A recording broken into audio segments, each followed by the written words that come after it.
Esselamu Aleyküm ve Rahmetullahi ve Berekatuhu. Kıymetli dinleyenler, 23. sözdeki hakikatlerden inşallah bugünkü dersimizi işleyeceğiz. 23. sözün ikinci mebhasında özellikle ikinci nükteyle insanın iki vecihini tanımaya çalışacağız inşallah. Bismillahirrahmanirrahim. لَقَدْ خَلَقْنَا الْاِنْسَانَ ف۪ي اَحْسَنِ تَقْو۪يمٍ ثُمَّ رَدَدْنَاهُ اَسْفَلَ سَافِل۪ينَ Muhakkak ki insanı ahsen-i takvim suretinde yarattık. Sonra onu aşağıların aşağısına çevirdik buyuruyor Rabbimiz. İnsanın bu iki yönünü, yani ahsen-i takvim olma yönü ve esfel-i safilin ne düşme yönünü anlatan güzel bir bölüm inşallah. Şöyle diyor Üstad, insanın iki vecihi var, insanda iki vecih var. Birincisi enaniyet cihetinde şu dünya hayatına nazır olan yönü, dünya hayatına bakan yönü. Diğeri de ubudiyet cihetinde hayat-ı ebediyeye bakan yönü. Şimdi bir enaniyet dediğimiz, benlik dediğimiz bu dünyaya adapte olmuş, bu dünyaya odaklanmış yön, bir diğer taraftan da ubudiyet cihetinde, kulluk cihetinde uhrevi yöne bakan ciheti insanın iki ciheti var. Şimdi bu iki ciheti bir kıyaslayalım bakalım. Evvelki vecih itibariyle, yani enaniyet cihetiyle, dünyaya bakan yönüyle baktığımızda insan öyle bir biçare mahluktur ki sermayesi yalnız ihtiyardan, yani iradeden bir şa're, bir saç teli kadar cüz'i ihtiyari. Cüz'i ihtiyari diyoruz ama o da hakikatte cüz'ün de cüz'ünü düşünelim. Yani o kadar cüz'i, sadece bir irade, bir tercih meselesi var insanın elinde. O kadar. İktidardan, yani güçten, iktidardan zayıf bir kesp ve hayattan çabuk sönen bir şule, adeta bir kibrit çakması gibi, alevlenip sönmesi gibi o kadar kısa, o kadar az ömürden çabuk geçer bir müddetçik ve mevcudiyetten, varlıktan da çabuk çürüyen ve küçük bir cisimden ibarettir. Birinci yön itibariyle, dünyaya bakan yön itibariyle. Dünya hayatı kısacık bir ömür. 7 milyar ömrü var dünyanın ve bu 7 milyarlık ömrü olan dünyanın içerisinde gelip geçen yolcu olan o insanın ömrüne bakın. Adeta hani sene içerisinde kelebeklerin gelip gitmesi gibi düşünebiliriz. Daha kısa bir sürede öyle bir müddet vücut itibariyle, varlık itibariyle çürümeye mahkum bir cisim, küçük bir cisim ve iradesiyle böyle ince bir kıl kadar hükmü olan bir varlıktan söz ediyoruz dünyaya bakan yönüyle. O haliyle beraber kainatın tabakatında serilmiş hadsiz envaın, hesapsız efradından nazik, zayıf bir fert olarak bulunuyor. İşte bu haliyle baktığımızda kainat içerisindeki o çeşit çeşit varlıklar içerisinde o hesapsız fertlerinden nazik, zayıf bir fert olarak görünür insan. Şimdi gelelim ikinci vecihe, yani insanın ubudiyet cihetinde ahirete bakan yönüne. İkinci vecih itibariyle ve bilhassa ubudiyete, kulluğa müteveccih, kulluğa dönük olan acz ve fakr cihetinde pek büyük bir vüs'atı var, pek büyük bir genişliği var. Pek büyük bir ehemmiyeti bulunuyor. İşte insanın bu yönü esas ehemmiyetli olan yönüdür. Esas insanı değerli kılan bu ikinci cihettir. Onun ubudiyeti, onun ahirete bakan yönüyle değerlendiğini görüyoruz. Çünkü Fatır-ı Hakim insanın mahiyeti maneviyesinde, manevi mahiyetinde nihayetsiz, azim bir acz, büyük bir acz ve hadsiz, cesim, büyük bir fakr yerleştirmiştir. İnsanın manevi mahiyetinde bu iki özellik var. Aciz ve fakr. Ta ki neden Allah insanı nihayetsiz aciz ve nihayetsiz fakir içerisinde, yani ihtiyaç içerisinde yaratmış? Çünkü kudreti nihayetsiz bir Kadir-i Rahim ve gınası, zenginliği nihayetsiz bir Gani-i Kerim bir zatın hadsiz tecelliyatına cami, geniş bir ayna olsun diye. İnsan aciz yaratılmış ki sonsuz kadir olan Allah'ın kudretine bir ayna olsun. İnsan fakir halinde, yani sonsuz ihtiyaç içerisinde yaratılmış ki sonsuz zenginlik sahibi olan, Gani-i Kerim olan Allah'ın esmasına tecelli eden bir ayna olabilsin. Evet, İnsan bir çekirdeğe benzer. Nasıl ki o çekirdeğe kudretten manevi ve ehemmiyetli cihazlar ve kaderden ince ve kıymetli bir program verilmiş. Bir çekirdeğe bir program verilmiş ve önemli cihazlar yüklenmiş. Bu program onun açılmasına, gelişmesine, büyümesine, belki de devasa bir ağaç olmasına kadar götürecek onu. Ta ki toprak altında çalışıp, ta o dar alemden çıkıp, geniş olan hava alemine girip, Halık'ından istidat lisanıyla bir ağaç olmasını isteyip, kendisine layık bir kemal bulsun. Çekirdek böyle bir program ile yüklenmiş ve adeta o çekirdeğin programında ne var? Toprak altında çalışıp o dar alemden başını yukarı kaldırıp hava alemine çıkıp ta istidatına göre bir ağaç olmayı Rabbinden istiyor. Ki o kemal haline erişebilsin. Peki eğer o çekirdek sui mizacından, kötü karakterinden dolayı ona verilen o manevi cihazları toprak altında zararlı maddeleri kendine çekmeye kullansa, sarf etse, hani biraz temsili daha da anlaşılır hale getirmek için diyoruz. O tohum, o çekirdek toprak altında büyük bir ağaç olabilecek istidata, kabiliyete, programa sahip ama o tohum eğer bütün bunlara rağmen, kendine verilen cihazata rağmen toprak altında zararlı maddeleri kendine çekse ne olacak? O dar yerde kısa bir zamanda faydasız tefessüh edip kokuşup çürüyecek. Eğer o çekirdek o manevi cihazatını, kendisine verilen manevi cihazları falikul habbi ve neva, yani o tohumu, çekirdeği yarıp çıkaranın emri tekvinisine imtisal edip, yani Allah'ın emrine yapışıp hüsnü istimal etse, o manevi cihazlarını güzel kullansa, o dar alemden çok meyvedar koca bir ağaç olmakla o küçücük cüz'i hakikati, o tohum olan hakikati ve manevi ruhu büyük bir hakikati külliye suretini alacaktır. Küçücük bir çekirdek iken devasa meyvedar bir ağaç olacaktır.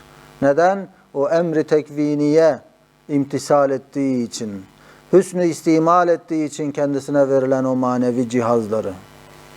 Şimdi bu temsilden insana geliyoruz. İnsan dedik ya, bir çekirdeğe benzer. O çekirdek nasıl ki faydalı şeylerle buluşursa devasa bir ağaç olur, kendisine yüklenen o istidat, o program çerçevesinde. Ama zararlı maddelere bulaştığı zaman kokuşup çürüyor ise, çekirdeğe benzeyen insan da aynen onun gibi insanın mahiyetine kudretten ehemmiyetli cihazat ve kaderden kıymetli programlar tevdi edilmiş. Allah kudretiyle insanın mahiyetine çok cihazlar yerleştirmiş ve kıymetli bir program yerleştirmiş kader itibariyle. Eğer insan şu dar alemi arzide, şu uçsuz bucaksız kainat içerisindeki dar, küçücük bir arz ve onun üzerinde insan. Eğer insan şu yerde hayatı dünyeviye toprağı altında, dünya hayatı toprağı altındaki o çekirdek gibi düşünelim, toprak altındaki çekirdek gibi, insan da dünya hayatı toprağının altında ve o manevi cihazları, kendisine verilen manevi cihazları nefsine sarf etse, hevesatına sarf etse, bozulan çekirdek gibi bir cüz'i telezzüz için, lezzet için kısa bir ömürde, dar bir yerde ve sıkıntılı bir halde tefessüh edecek, kokuşup çürüyecek ve mesuliyet-i maneviyeyi, o manevi sorumluluğu da sırtına yükleyip bedbaht ruhuna yüklenecek ve şu dünyadan göçüp gidecektir. Eğer o istidat çekirdeğini İslamiyet suyu ile, imanın ziyasıyla, ubudiyet toprağı altında terbiye ederek, evamir-i Kur'aniyeyi istimal edip, cihazat-ı maneviyesini hakiki gayelerine tevcih etse. Şimdi o çekirdek gibi insanı da düşünelim. Dünya hayatı toprağı altındaki insan, İslamiyet suyu ile beslenmezse, imanın ziyasıyla, tıpkı o çekirdeğin güneşin ziyasına ihtiyaç duyduğu gibi, insan da imanın ziyasıyla ubudiyet toprağı, ibadet, kulluk toprağı altında terbiye ederek, o Kur'an'ın emirlerine yapışıp, manevi cihazlarını hakiki yönüne tevcih etse, yönelse, elbette alem-i misal ve berzahta dal ve budak verecek ve alem-i ahiret ve cennette hadsiz kemalat ve nimetlere medar olacak bir şecere-i bakiyenin, ebedi bir ağacın ve bir hakikat-i daimenin cihazatına cami, kıymetdar bir çekirdek ve revnakdar bir makine ve bu şecere-i kainatın mübarek münevver bir meyvesi olacaktır.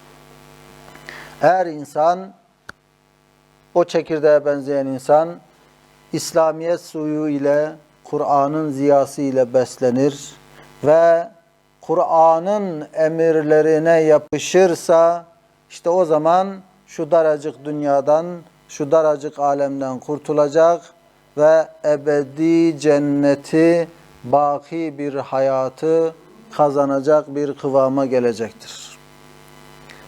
Ne yapması gerekiyor? Evamir-i Kur'aniyeyi imtisal edip, Kur'an emirlerine yapışıp, manevi cihazlarını hakiki gayelerine yöneltse. Manevi cihazlar dediğimiz şeyler nelerdir? Elbette akıl manevi bir cihazdır. Kalp manevi bir cihazdır. Maddi kalpten bahsetmiyoruz. Ruha ait olan kalpten bahsediyoruz. Ruh hakeza. Yine korku, sevgi, endişe gibi duygular. Bütün bunlar manevi cihazlardır insana verilmiş olan. Ve insan bu cihazlarını İslamiyet suyuyla besleyecek, Kur'an'ın ziyası ile besleyecek. Hakiki gayelerine yöneltecek. Örneğin, maddi manevi bütün cihazlar için düşünelim. Göz bir cihazdır. Hakiki gayesi alemi Allah'ın bir sanatı olarak izlemek. Akıl bir cihazdır. İzlediği kainatı tefekkür edebilmek, yaratıcının, Allah'ın o eşsiz sanatları üzerine tefekkür etmek, dünyayı, insanı, hayatı tefekkür etmek vazifesi o. Dilin vazifesi hakkı konuşmak ve Allah'ın çeşit çeşit nimetlerini tatmak, tartmak ve bu vesileyle onu tanımak. Yine diğer manevi cihazlara bakalım. Korku bir cihazdır. Onun gerçek vazifesi şu dünyadaki basit istikbalden, gelecekten korkmak ya da geçim derdinden korkmak veya bir sınavı kazanıp kazanmama korkusu değildir. O korku bunlar için verilmemiş. O korkunun gerçek vazifesi cehennemdir. Cehennemden sakınmaktır. Allah'ın rızasını kaybetmek için, kaybetmek korkusu için verilmiş. Onun için kullanılırsa o korku cihazı gerçek vazifesine tevcih edilmiş olur. Sevgi, muhabbet de aynen öyledir. Allah için ve Allah'ın sevdiklerine yönelik kullanılması gerekirken dünyaya ve dünyalıklara yöneltilmemelidir. O zaman verilen bu cihazlar hakiki gayelerine tevcih ettiği zaman, İslamiyet suyu ve Kur'an nuru ile ziyası ile beslendiği zaman, işte insan o zaman ebedi alemlere dal budak salan devasa bir ağaç gibi olacak, meyvedar bir ağaç gibi olacak, ebedi saadeti kazanacak. Evet, hakiki terakki ise insana verilen kalp, sır, ruh, akıl, hatta hayal vesaire kuvvelerin hayat-ı ebediyeye yüzlerini çevirerek her biri kendine layık hususi bir vazife-i ubudiyet ile meşgul olmaktadır. Hakiki terakki neymiş? İnsana verilen işte kalp, sır, akıl, az önce bahsettiğimiz gibi hayal vesaire bütün kuvvelerin, duyuların, hislerin ebedi hayata yüzlerini çevirerek her birinin kendine layık mahsus ibadetlerini yaptırmaktır, meşgul ettirmektir. Yoksa ehli delaletin terakki zannettiği, yani gelişme, büyüme, olgunlaşma zannettiği şey, hayat-ı dünyeviyenin bütün inceliklerine girmek ve zevklerinin her çeşitlerini, hatta en süflisini tatmak için bütün letaifini ve kalp ve aklını ve nefsi emmareye musahhar edip yardımcı verse, o terakki değil, sukuttur. Ehli dünyanın terakki diye, yani gelişme diye kat ettiği şey nedir? Dünyanın bütün inceliklerine maddi anlamda vakıf olabilmek ve bunun için bütün zevkleri tatmak, her türlü imkana sahip olmak, maddi imkana sahip olmak ve bu anlamda bütün latifelerini, sahip olduğu latifelerini, kalbini ve aklını nefs-i emmareye musahhar edip, nefs-i emmarenin hizmetine sunup yardımcı verse, bunun adı terakki değil, sukuttur, alçalmadır, düşmedir. Şimdi bir temsil ile şu hakikati bize mükemmel bir şekilde izah edecek üstad. Şu hakikati bir vakayı hayaliyede şöyle bir temsilde gördüm ki, ben büyük bir şehre giriyorum. Baktım ki o şehirde büyük saraylar var. Bazı sarayların kapısına bakıyorum, gayet gençlik, gayet şenlik bir tiyatro gibi nazarı dikkati celbeder. Herkesi eğlendirir bir cazibedarlık vardı. Büyük bir şehre giriyor, şehirde büyük saraylar var. Farklı farklı saraylar ve bazı sarayların kapısına bakıyor ki üstad, kapıda gayet şenlik bir vaziyet var. Bir eğlence var. Bir cazibedarlık var herkesi eğlendirecek. Ama dikkat ettim ki o sarayın efendisi kapıya gelmiş, it ile oynuyor ve oynamasına yardımcı oluyor. Hanımlar dahi yabani gençlerle tatlı sohbetler ediyorlar sarayın kapısında. Yetişmiş kızlar dahi çocukların oynamasını tanzim ediyorlar. Çocuklarla oyun oynuyorlar. Ve o sarayın kapıcısı da onlara kumandanlık eder gibi bir aktör tavrını almış. O vakit anladım ki o koca sarayın içerisi bomboş. Hep nazik vazifeler muattal kalmış, terk edilmiş. Çünkü sarayın içindeki herkes sarayın kapısında şenlik yapıyor. Sarayın efendisi dahi kapıdaki it ile oynuyor ve kapıdaki kapıcı aktör tavrını almış. Adeta hepsine talimatlar veriyor, hepsini yönlendiriyor. İşte o vakit anladım ki diyor, sarayın içi demek ki bomboş, muattal kalmış, herkes vazifesini terk etmiş. Ahlakları sukut etmiş ki kapıda bu sureti almışlar.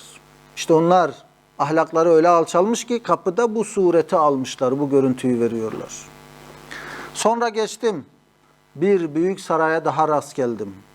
Gördüm ki kapıda uzanmış vefadar bir it ve kaba, sert, sakin bir kapıcı ve sönük bir vaziyet vardı. Merak ettim. Ne için o öyle, bu böyle? İçeriye girdim, baktım ki içerisi çok şenlik. Daire üstünde daire, ayrı ayrı nazik vazifeler ile saray ehli meşguldürler.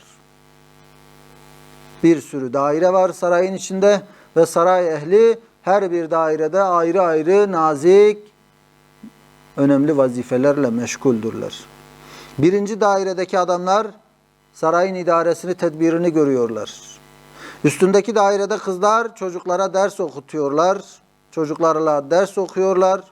Daha üstünde hanımlar gayet latif sanatlar ve güzel nakışlarla iştigal ediyor, meşgul oluyorlar. En yukarıda da efendi padişahla muhabere edip halkın istirahatini temin için. Efendi de en üst dairede padişahla görüşüyor, konuşuyor. Ne için görüşüyor? Halkın istirahatini temin için, kendi kemalatı ve terakkiyatı için kendine has ve ulvi vazifelerle iştigal ediyor gördüm. Efendi ne için görüşüyor? Padişahla, halkın istirahatı için ve aynı zamanda kendi kemalatı için, kendi terakkiyatı için önemli vazifeleri görmek için muhabere ediyor, görüşüyor padişahla. Vakayı hayali olduğu için üstad o hayale o kadar adapte olmuş ki şöyle diyor: ben onlara görünmediğim için yasak demediler, gezebildim. Hayal o kadar hakikate dönüşmüş ki ben onlara görünmediğim için bana yasaktır demediler, gezebildim o sarayın içini. Sonra çıktım, baktım. O şehrin her tarafında bu iki kısım saraylar var. Yani birinci kısım saray neydi? Sarayın kapısında bir şenlik var. Efendi, sarayın efendisi itle oynuyor ve kapıcı hepsine aktörlük vaziyetini yüklenmiş. İçeride işler terk edilmiş. İkinci saray, kapıda vefalı bir it, kaba ve sert görünümlü bir kapıcı, sönük bir vaziyet ama içeride şenlik var. Herkes vazifesinin başında, efendi de padişah ile görüşme halinde, iletişim halinde. Sarayın, şehrin her tarafında bu iki saraydan var. Sonra sordum. Dediler ki, o kapısı şenlik ve içi boş saraylar kafirlerin ileri gelenlerinindir ve ehli delaletindir. Diğerleri, o içerisi dolu olup şenlik olan saraylar ise namuslu Müslüman büyüklerinindir. Sonra bir köşede bir saraya rast geldim. Üstünde Said ismini gördüm. Merak ettim. Daha dikkat ettim. Suretimi üstünde gördüm gibi bana geldi. Kemali taaccübümden, hayretimden bağırarak aklım başıma geldi, ayıldım. İşte o vakayı, hayaliyeyi sana tabir edeceğim diyerek üstad şöyle tabir ediyor, Allah hayretsin. O şehir hayat-ı içtimaiye-i beşeriye, yani toplumsal hayat ve Medine-i medeniyet-i insaniyedir. İnsanlık medeniyetinin şehirleridir. O sarayların her biri bir insandır. O saray ehli ise, yani içeride veya dışarıda olan, vazifesini terk eden veya vazifesi başında olan, o saray ehli ise, madem o saray insandı, o zaman o saray ehli ise insandaki göz, kulak, kalp, sır, ruh, akıl gibi latifeler ve nefis ve heva ve kuvve-i şehviye ve kuvve-i gadabiye gibi şeylerdir. Her bir insanda, her bir latifenin ayrı ayrı vazife-i ubudiyetleri var, vazifeleri var, kulluk vazifeleri var. Her bir azanın, her bir latifenin ayrı ayrı lezzetleri, ayrı ayrı elemleri var.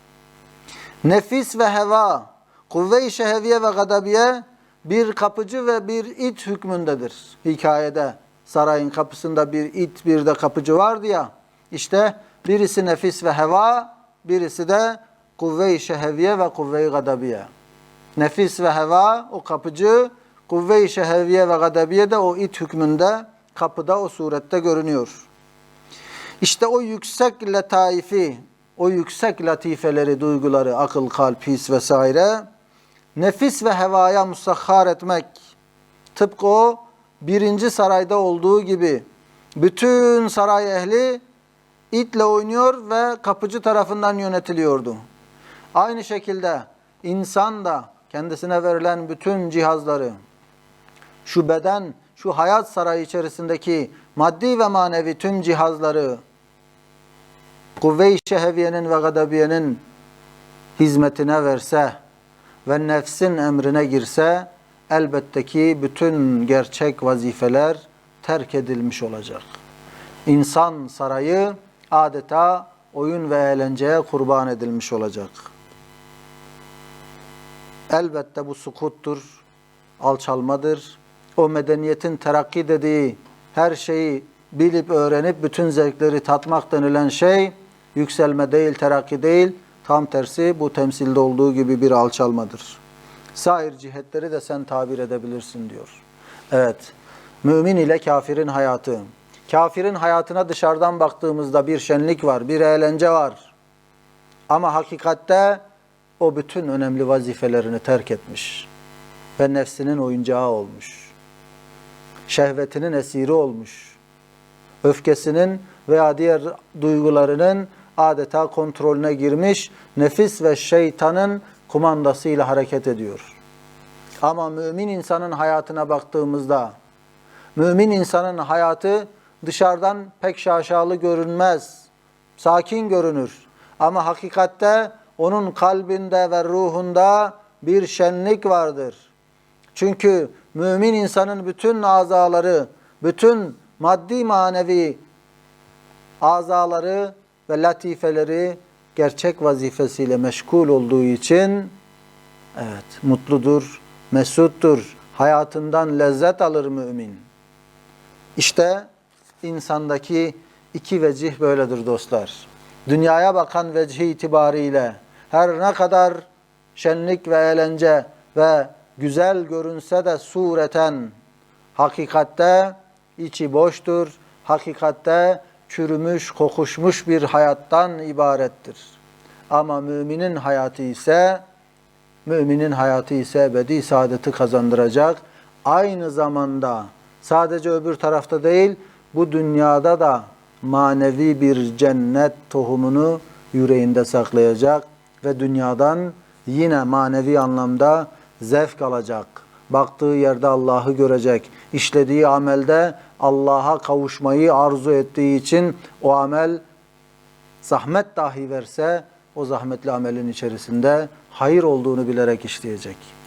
Evet, Rabbim bizleri o verdiği bütün emanetleri hakiki vazifelerine yönelten ve bu manada hayatını İslamiyet suyu ve Kur'an'ın ziyasıyla besleyen, Kur'an'ın emirlerine imtisal eden kullarından eylesin inşallah. Amin. Amin. Velhamdülillahi Rabbil alemin. Esselamu aleyküm ve rahmetullahi ve berekatuhu.